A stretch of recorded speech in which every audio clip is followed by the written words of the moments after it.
ตัดทิ่มนี่ตัวนี้บ่เกิดก็ต้องเสริมมันเลยเพื่อให้มันเกิด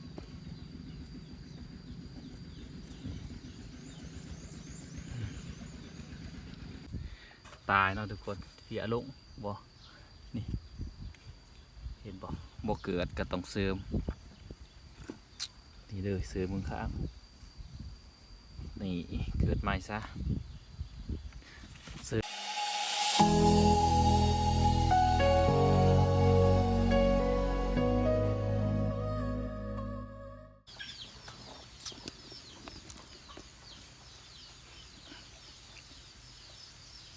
สบายดีเจ้าทุกคนมาพอกับ2บุญอินดีอยู่ไฮอยู่หน้าคือเก่าเนาะทุกคนตัดผ่าปัดต่ออยู่ไฮอยู่หน้าทุกคนเลยมือนี้ก็ได้เขาเมื่อวาน2 คืนเนาะเราก็ไปเฮ็ดอะไรการทำหน่อยสวดเนาะมูสวดไปนะเฮ็ดแทงน้ำเนาะลักใส่แทงน้ำนะมือหนึ่งหัววานนี่แล้วก็ตัดผ่ามาอยู่หน้าเนาะเดี๋ยวสิไปเบิ่งมัดก่อนทุกคนที่เขาตัดใบมาทุกคนเป็นพงบ่ได้เดี๋ยวจะไปเสริมอีกเพราะว่ามันบางได้เนาะอยู่ครับตัวมันตายให้เอาขึ้นนะจะไปรอเบิ่งบรรยากาศยามเสาร์นี่ก็คือว่าดีเนาะคือฝนสิตกนี่แหละนี่คักหลายนี่มันสีเฮากันเอาไว้เนาะกระโปงบ่ได้เดี๋ยวเราจะไปปลูกไว้นี่เลยอยู่ในกระสอบเป็นเห็นบ่ใหญ่ไปเลยจะเอาไปปลูกเนาะทุกคนจะเป็นปลูกออกกันบ่ได้ตรงงามันป้าใบประมาณ3 คืนอะไรนี่ปงบ่ได้เดี๋ยวเราจะเอาไปตัวเกิดกะมีอยู่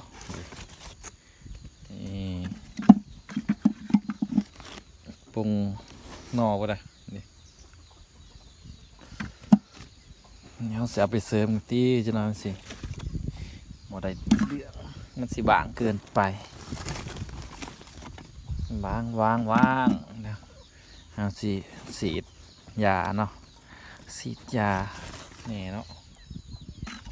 เอาไปเอาเต่ามาละเต่าฉีดเนาะเอามาน้ำเหือดอ่ะไปเลยยืมพวกเรามากดเลยตัวบกเกิดจะใช้กับสีบกเอาเนาะเอาตัวมันเกิดมันเน่ามันตายสุ่มนี่ทุกคนบกเกิดเอาตัวสุ่มมันเกิดเนาะสุ่มทีตัดใบทั้งดุมเนาะเกิดจนเป็นใบละ เมื่อวาน3 มื้อ3 มื้อโอ้เกิดเป็นนอแล้วแบบนี้มันจังสีดีเนาะว้าวชุบบกเกิด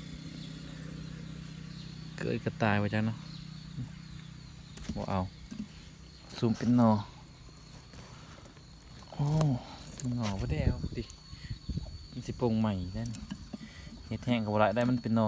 ใหญ่บ่ได้ใหญ่บ่ได้ดิบ่เป็นกะ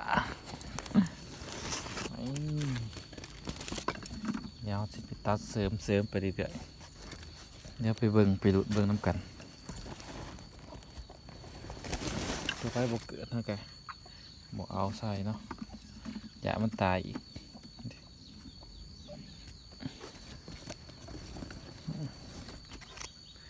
เนาะแน่ๆใส่มันเลยตัดไปเสริมมันทีมาให้พันหน้ามาเบิ่งมันโอ้ตัวเหยาหักมาจากเนาะปุงเหยาละนี่โน่ได้อยู่แบบนี้จึงมีเปอร์เซ็นต์เกิดตายกว่าเนาะนี่เหยาสิเกิดปุงใหม่มาจาก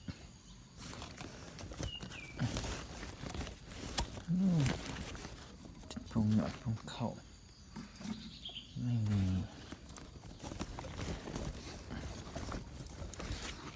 ปงขาดกันหมกเหยาละถึงนอถึงหักอยู่รวมกันด้วยพอมันนอนใบพนิตะเป็นแบบนี้เลย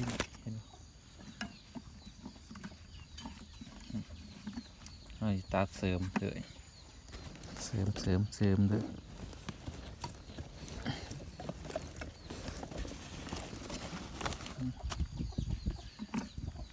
นี่เต็มคู่ไปจะนอน50พาไปเบิ่งประมาณปลูกไรประมาณ3 ทิศปลายแต่เลยสีเขาเป็นเดือนนั่น20 กว่าวันเนาะแต่ฮะก็สิมาทำการสีดยาเพื่อความนะมันเนาะใบมันให้ไว้ปรุงไว้ไ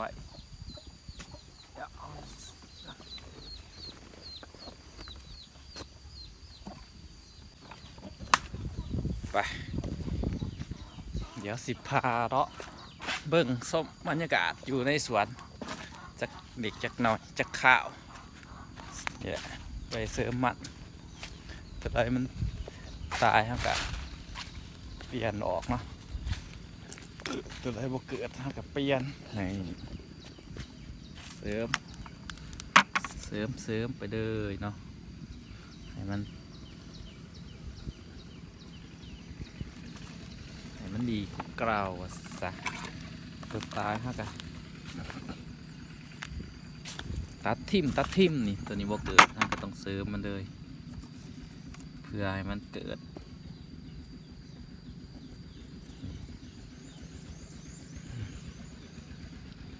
ไม่เสริมเบิ่งไปนำกันเนาะทุกคนนี่ก็เกิดสูงเติบแล้วทุกคนนี่เลยไฟปูข้างเติบเลยทุกคนข้างเกินเติบเด้อจะคือ1 2 3 4ประมาณ5 คืบเนาะห่างเติบไปตัวก็ต้องเกิดเนาะตัวเขาเสริมก็เสริมเรื่อยๆเนาะข้าวเดียวอยากจะเกิดนะแล้วหล่อไปเบิ่งกำลังเกิดขึ้นนี่ตัวเกิดเป็นใบเขียวเริ่มนะยาสีมาสีเพิ่มนะเนาะให้มันเกิดขึ้นใหม่อีกหลายๆเฮ้ยก็สิได้เสริมบนลายบันไดดอกทุกคนเพราะว่าเสริมอยู่ดีเด้อเนาะเสริมตัดเสริมเด้ออยู่ตัวได้บ่เกิดก็เสริมเลาะไปเลาะมาเสียต้องจะเกิดอยู่นี่เลาะจังสิได้ทุกคนเลาะตามนี่แหละตัวนี้บ่เกิดตายเนาะทุกคนเสียลงบ่นี่เห็นบ่เกิดก็ต้องเสริมนี่เลยเสริมมือข้างนี่เกิดใหม่ซะเสริมไก่กันอีกไปบอกมันบ่เกิดเนาะถ้าเกิดนี่กับปลาเลยอะไรนี่แหละปูข้างเติบประสานเดี๋ยวนี่กะเห็นบ่ต้องมีรายละเอียดนะนึงครับทุกคนนี่ดิมันห่างอย่างนี้ครับต้องเสริมไก่เลยนี่เสียบลงโดดให้มันเกิดใหม่ไปเลาะเบิ่งเรื่อยๆเลาะไปเบิ่งน้ำกันเนาะทุกคนนี่ใบเขียวเติบแล้วเนาะเห็นบ่งามขึ้นกว่าเก่าละน้อยนึงเลาะไปทางนี้อีกบอลมันบ่เกิดตัวนี้ปลูกฟังตอนน้ำมือบาทเนาะ2 มือกระเดิมปงนอละปงขึ้นมาละตัวนี้คือบ่เกิดคืออยู่ตรงไหนนี่กระดังผลขึ้นมาหน่อยนึงสะเนี่ยเนาะแถวนี้ตัวนี้ก็บ่เกิดเนาะก็ต้องใส่มันจาก2เลยเนาะนี่เอาทีกันเลยนี่ซ้ำนี่โอเคนะข้าวไผ่ปลูกซ้ำนี่ก็ไรเดืองเนาะนี่ดิก็ตายอีกเนาะมันตายร้ายเนาะช่วงปลูกแดงๆคนเดียวทุกคน แต่ทมิดเนาะมันลำมันบ่งามเนาะก็เลยตัดหยันลำมันบ่พอเลยก็เลยตัดสันนี่เกิดใหม่ใหญ่ดุดเนาะเติมไปเลยตายร้ายได้ทุกคนบ่เป็นธรรมดาแล้วนี่เห็นบ่ตัวมันเจาะกันเท่ากันเกิดบ่เกิดสิมาเสริมใหม่อีกเนาะยังลายอยู่ตามมันตัวที่เฮาตัดใบตัวเอาไว้เนาะปั้นก้นตายงอน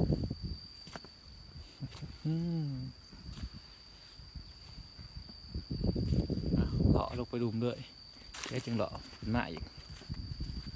แถวนี้ก็เกิดเริ่มเกิดบ่ละหญ้าก็เริ่มเกิดเนาะซับอยู่เรื่อยๆนี่มาซับดินเถิดเดี๋ยวสิมาสีดแล้วบัดนี้ทุกคน สีดค่อยปลูกห้างกันเติบเนาะมันเลาะเบิ่งตัวว่ามันบ่เกิดนะต้นนี้ก็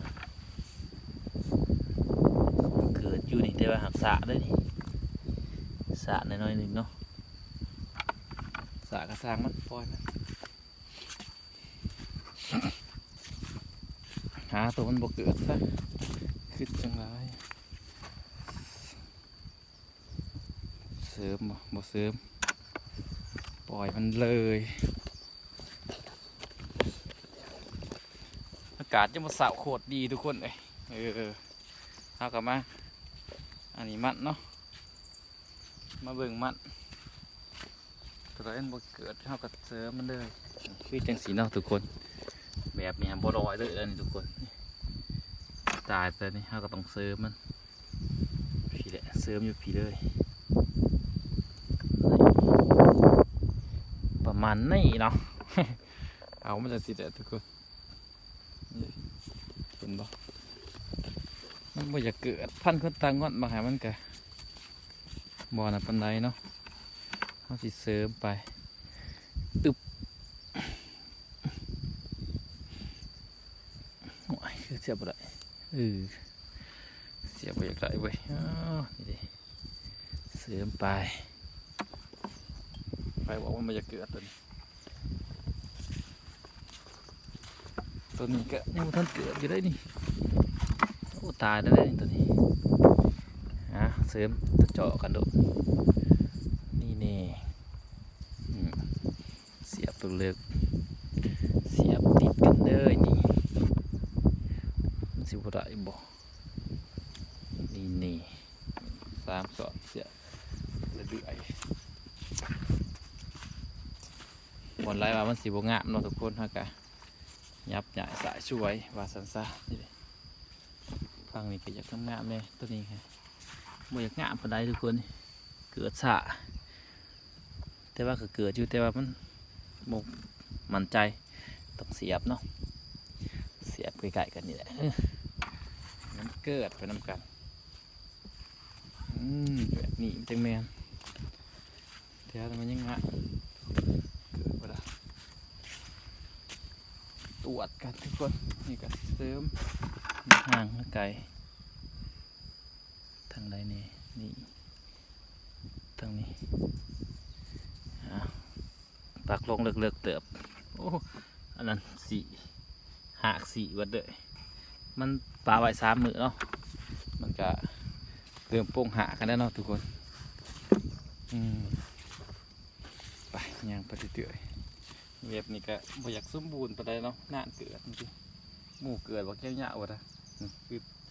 คือต้นนี้เนาะทุกคนมันก็เดืออันน่ะแบบแห้งนี่บ่อยากใหญ่ได้นี่เดี๋ยวบ่ใหญ่ก็สร้างมันเนาะทุกคนหักน้ำก็มีไว้แป๊กๆในได้ความระยะห่างปลูกที่ปลูกห้างกะว่ากันเนาะทุกคนนี่แถวนี้มันยังทีเนาะดินทรายแบบนี้มันกับบอยากปานใดกว่าบอยากงะหมดทุกคนดีว่าจังไร อมเมนต์มาบอกหน่อยเด้อพาดไป3-4 มื้อเนาะเอามาปลูกง่ายยากกว่าเละนี่เบิ่ง จะเป็นฟุ้มละโอ้ตอนนี้สีดอยู่เดี๋ยวเอามาสีด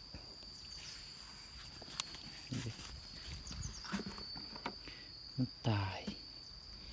เดี๋ยวเอามาสีดกันเลยเนาะอุ้ยหักงาหักเลยเนาะพะเนี่ยโอ้หักฟอมน่าสิอยู่เกิด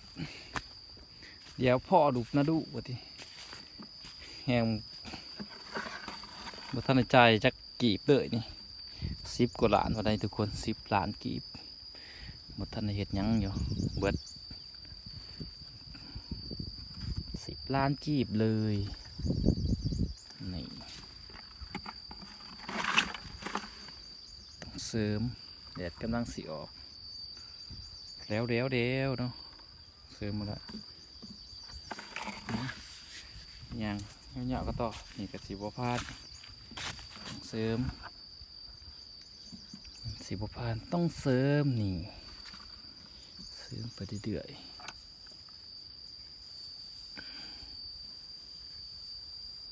เกิดแน่นอนเนาะวงปานนี่บ่เกิดกูจักสีวาดอกเว้ยเขาก็ดื่มใส่เสื้อกันหนาวแดดออกมาทุกคนเสริมมันเดือดเสริมมัน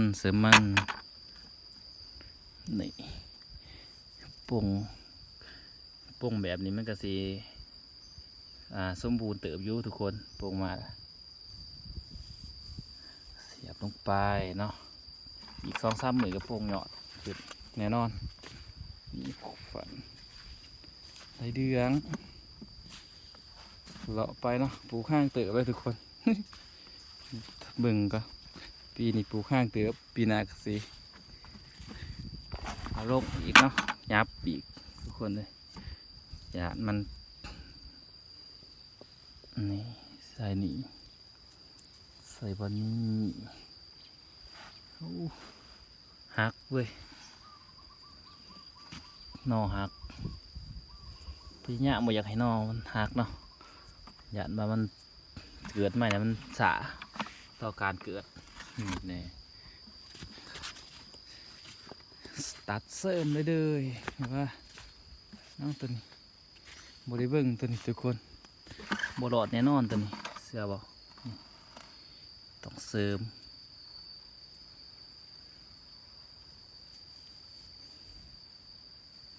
นี่เอาออกเลยกับหูดิลงดึกๆเลยนี่ฟันคดตางอดเลยนี่ตายน้ำมินบ่บกเกิดแน่นอนเนี่ยโอ้โหเกือบบ่ไหวเนาะทุกคนปลูกแล้วว่าสิขายออกจนเบิดลำก็ได้มือนี้กะได้เดืองอยู่ขายก็คือท่านมาดูซะข้าสันเมนผลผลิตนี่ตกตัวเลยเกิดเริ่มงามขึ้นแล้วเดี๋ยวมาสีต่อผลกะคืมๆเรื่อยๆเนาะทุกคนนี่เดี๋ยวมาสามมันทุกคนพามา3 มันนี่ดิซุ่มนี่มันเป็นแบบตายเลยเนาะบ่เกิดแน่นอนคนเดียวนี่บรรยากาศบริสุทธิ์อยู่ไฮอยู่หน้าทุกคนเลยเห็นใส่เสือตัวเก่าโบเห็นสิว่ากันเด้อทุกคนเด้อนี่เสือเฮ็ดเบียกอะไรดิอยู่ไฮอยู่หน้าเนาะบริใส่สุดดีๆไปเฮ็ดเบียกอยู่ในห้องแอร์ได้เนาะทุกคนเฮ็ดเบียกอยู่อากาศเย็นๆร่มดีๆอยู่ตรงไฮตรงหน้าธรรมศาสตร์ได้ทุกคนอากาศบริสุทธิ์วัดสันซะมาปลูกมันกันต่อเบาลายยายห่างแล้วประมาณนี้แล้วทุกคนเห็นบ่ตายต้องตัดเสริมไปเลยงามๆจะสินี่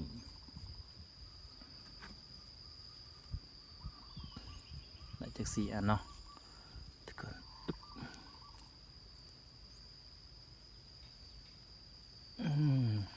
อยากเติมเอาจาก4 อันนี่แหละตัดเสริมนี่เอาทีกันมึงให้มันเกิดงามๆเป็นพุ่มผัวเดี๋ยวมันไก่เจาะกันผมจะเนาะนี่เน่ย้ายมันมาเสียบลงพอดีงามสัมไปต่อกันเลย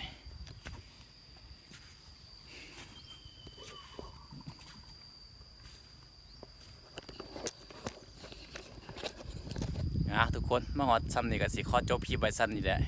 เดี๋ยวเฮาเลาะนะเสริมมันก่อนที่มันตายเนาะ